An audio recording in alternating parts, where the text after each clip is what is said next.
666 is here. We've been looking forward for this for a long time. If you haven't watched the movie that Luke did on our journey when we ran the route, make sure you go watch that. But all week, we're going to be giving you video updates. There is no live stream of this because this is an event you have to immerse yourself in. So literally, you got to be here to be in the event. But day 0, tech line. So day 0, one of these events, that is what happens. You got to go through tech. You got the NHRA tech inspector making sure all your stuff's good. We'll do some testing this afternoon. And then tomorrow is day 1. So this is literally day 0 or -1 as we get ready for it. But cannot wait. We're in Ozarks right now.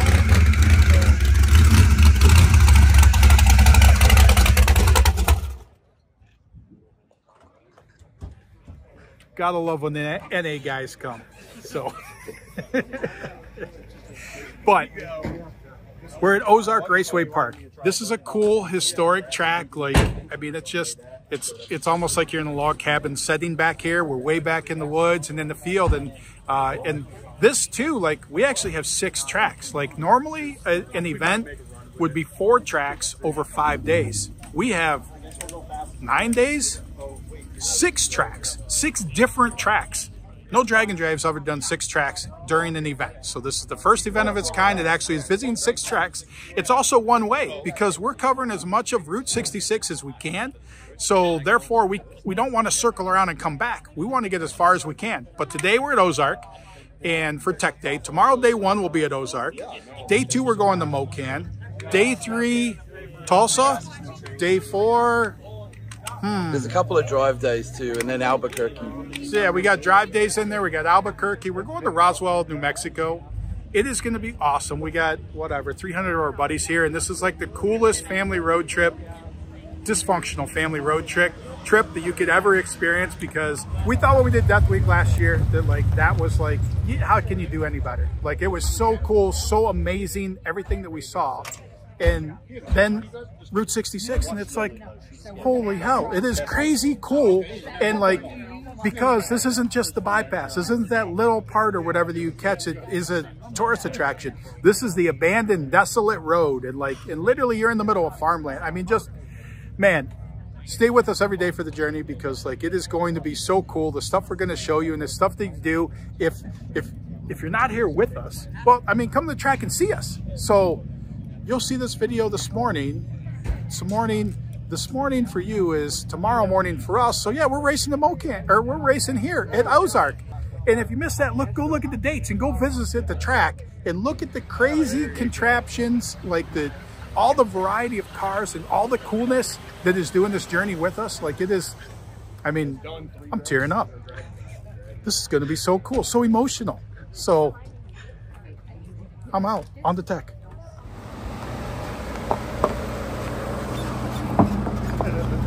You.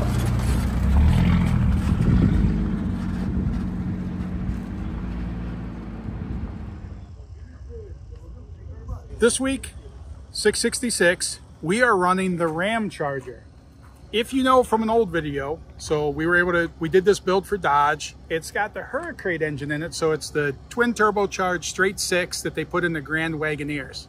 We do have a shot of nitrous on there too that helped us with the spooling. So if you watch that video, we go through some stuff, but we mass destructed the transmission.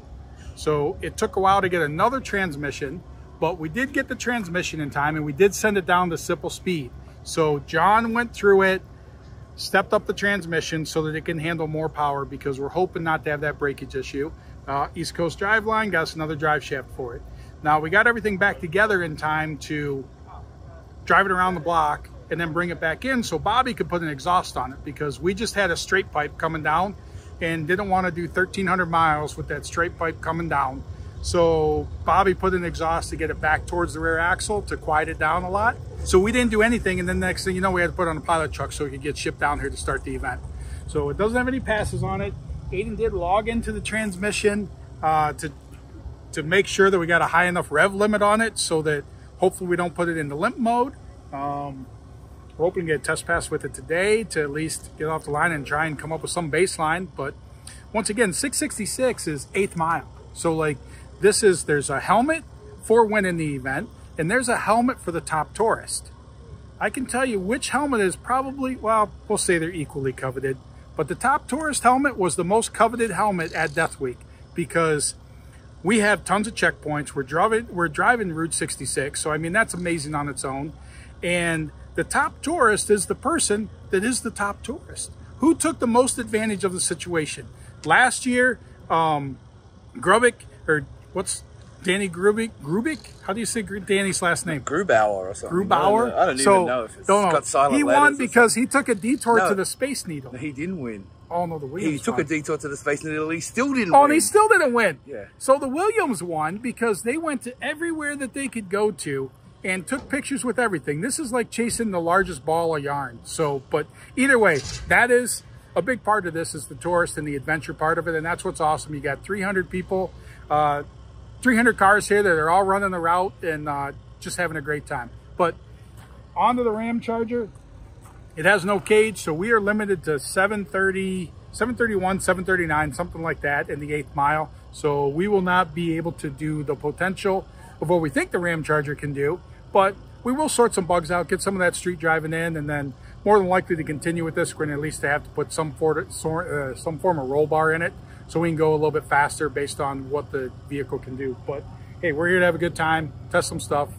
Aiden did wire in a bunch of creature comforts. It does have, we hope it's got defrosters. It doesn't have air conditioning, but defrosters and vents, and oh, it's got a stereo now, like with a what's the movie with the street racers or whatever, like Fast and the Furious. It's got a Fast and the Furious screen in it. I haven't even tried it yet. I'll show you, but like it's not automatic. So if you know the scene in the Fast and the Furious when they're gonna hit the NOS, but oh yeah, look at that. We have all the engine controls on there. At least the radio station. Huh. So we have a manual retractable 7-inch screen in our 2001 Ramcharger. That was probably a huge upgrade back in the day. So, but what else can I tell you about it? So same thing, like I guess to cover some of the basics with it, but it does have that Hurricane engine. It's got an 8-speed transmission out of what was in the Grand Wagoneers. So the rear axle out of it, we actually took from a junkyard out of a Rubicon, because a Rubicon came with a 410 electric locker rear end. So we got the 410 gears in the back, which we found with the 8-speed isn't the right gear set. We were just drag race thinking, but it also has an electric locker in it. So you press a button inside for the locker. We don't know how well that holds up for drag racing, but in our 2 passes and 1 burnout that we were able to do before we broke it last time, it seemed to work flawlessly. So power steering on it, we actually have the power steering on it out of a Volvo. It's got the factory power steering stuff, but then a Volvo 240 electric power steering pump, and that thing has been sweet. You just press a button on the dash, power up the power steering. That saved us having to mount something on the engine. So what else we got? I mean, that's controlled by Motec, but once again, we're limited on what we're able to do with it. We do have the cool Ramcharger horns. I actually think, because it's a Mexican-only vehicle, that, I mean, I think from the factory, these are the horns that came on these. I'll demonstrate them for you.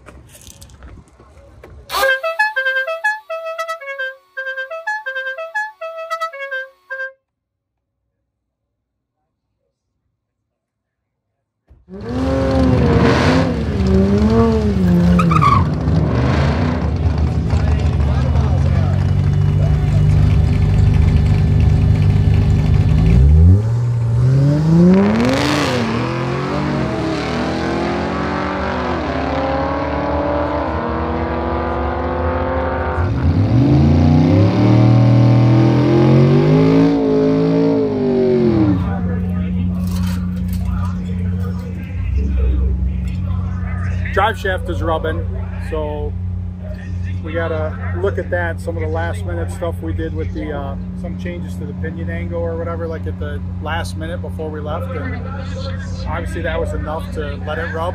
So so we'll make the adjustment to it.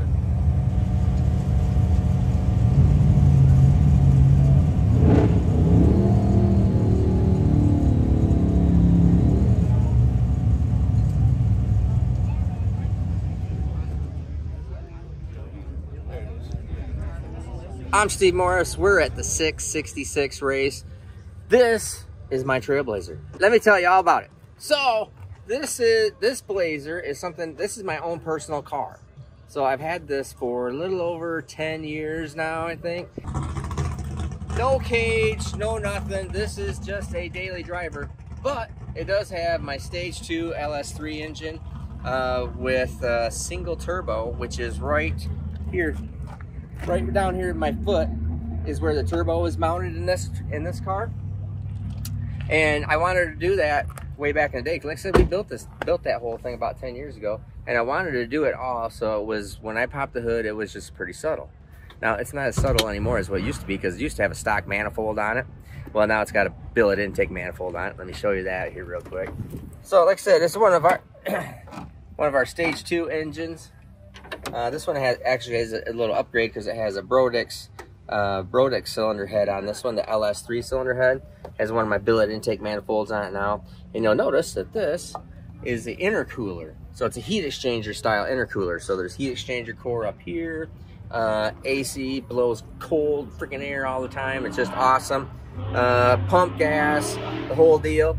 Now we do have some videos out on this if you want to go back onto my channel and you can learn some more about it. We put nitrous on it.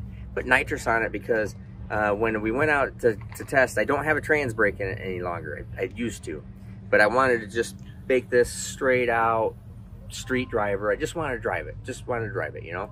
So 4L80E, you know, this thing does make 1,000 horsepower at the tire when we turn it up. In the mode that's in right now, we can detune it. Obviously, it just drives around on pump gas. We're just going to race it here, and we're going to fill up at the gas station and drive it down track, and then take off and go stop everywhere and have fun and hang out with people. And that's the whole point of this whole week with this car. But the car is really quite nice, and it's very comfortable, easy to drive. So easy to drive, a cameraman can do it. Did you hear that? We actually said that on one of my videos. It was funny. so easy, a cameraman can drive this car. Super nice. Has been 9s before, 996 quite a few years ago. 165 miles an hour in the standing half mile. Me and my wife wanted to go do something like this where it wasn't. Let's put it this way. I have never gone to a drag and drive event yet that the entire goal and the whole point of it was to win and be the fastest one there, period. That has always been the goal every time I go, every single one for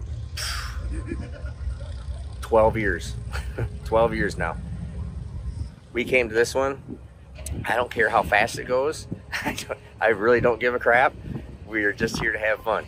So, and to promote that we're also going to be giving this away. So if you scan that little code back there, you can see that we're going to give this whole thing away. Buy merch every $5, blah, blah, blah. You know, same kind of thing as what Tom does with his stuff.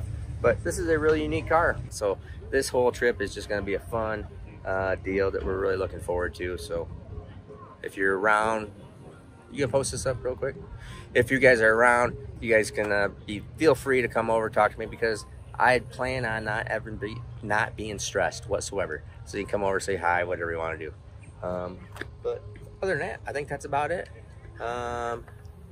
Let's see. Like, subscribe to Sick the Mag. What's your guys' that Sick the Magazine, Tom Bailey, all that stuff. And always, obviously, like, subscribe, buy some merch, help support the channel of Steve Morris Engines. Have a great day.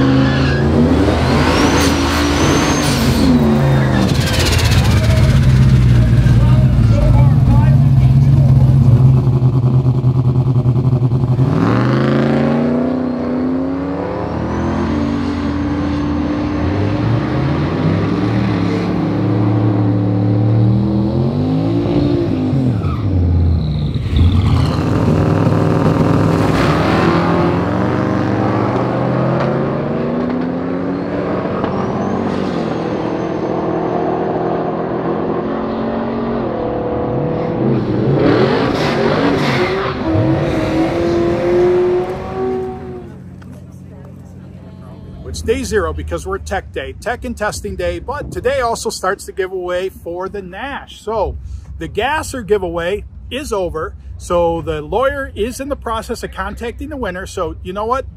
Those, I think they're in Connecticut. So, hey, you get a phone call from Connecticut on your phone today, don't hit ignore that it might be a telemarketer, because you might have won the gasser. So as soon as we get given the name and who won that, then we're going to announce it. And obviously they're getting flown into Michigan and hang out with us for a day. And hopefully they'll drive the thing back, like wherever they are. So, but that one's over. This one begins. 52 Nash. So this thing, we've had it for 3-4 months. We have put a new engine in it, so it does have a new small block. Bobby took it out the first time that it was out. It did kick the rods out on the track. So Blueprint Engines did an engine for us. It's just one of their crate engines. So it is a 396 small block. I think 491 horsepower. It's got a couple hundred shot of nitrous. It's got a Rosler Turbo 400 in it. We've cruised this thing all around town. We've had it up to the pizza place and everywhere. This thing is cool. Turns heads wherever it goes. So, I mean, you want a car that's capable of doing a drag and drive.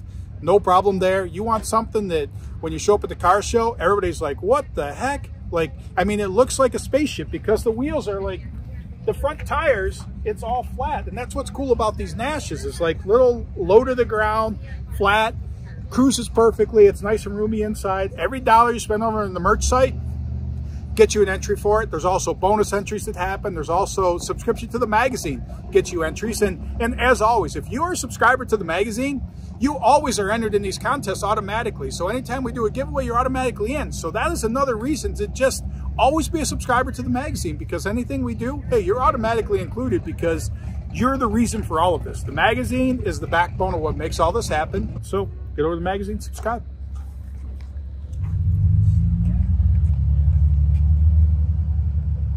I'm Jason Rousseau from Long Island, New York. This is my 1980 Malibu. What else do you want to know? No, it's... Well, at one Death Week, but since then it's changed. Yeah, I changed a bunch of stuff. We got home from Death Week and the motor was hurt, so I built a brand new lower end for it, same top end. It's an LSX block 388, mast heads, BTR camshaft. Everything else is pretty much the same besides the lower end, but it's, you know, it's good for more horsepower. It's got extra cylinder head bolts and stuff, so it should keep it sealed up better. But the last motor was real tired, so it's pretty much that with the motor. Everything else is the same. The tranny's the same, the rear end's the same. Basically cut everything out from the main hoop back. I tubbed the car, put wider wheels on it, try and get the tire working a little bit better. I mean, you can see, you might be able to see it's tucked up in the car there, but I redid everything back from the main hoop. Everything's kind of camouflaged, but you can see I redid, all these support braces and put my subwoofer in there. Subwoofer's the same size, but it's tucked out of the way so I could fit my gear bag and stuff in the trunk, not have to throw it in the trailer, But yeah, it all came out pretty good. It just was a lot of work. A lot of work. We went 541 at Yellow Bullet like a month ago, so I think it'll, we're limited to 535. So as long as it stays in that range, we'll be fine.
All right, so the drive shaft was rubbing. Like right before we left, Bob measured pinion angle and he actually added these shims, these wedges, to tilt the front end of the pinion to get a better angle. Well, we had driven it the one day, but we didn't drive it after that was done, and Bob put the exhaust on there. So you can see if you come under here, Reeks, we used to be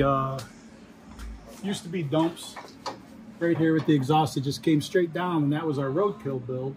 So then after we got the transmission, which we needed to be able to get everything together, then Bob did all this exhaust Monday right before it got loaded up to get the exhaust back away, quiet it down.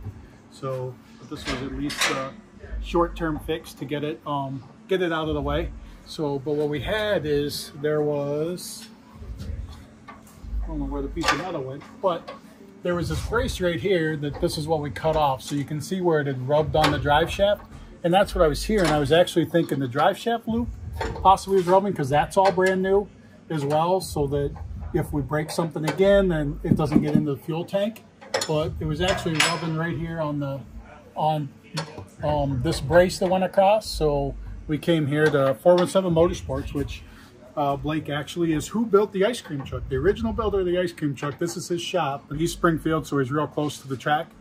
And got the drive shaft out of it, just whack that out of it, then that gives us the clearance, and we should be good. So Aaron's working on lowering the suspension down, and hopefully we're good to go. We're good with at least that part of our thing. So.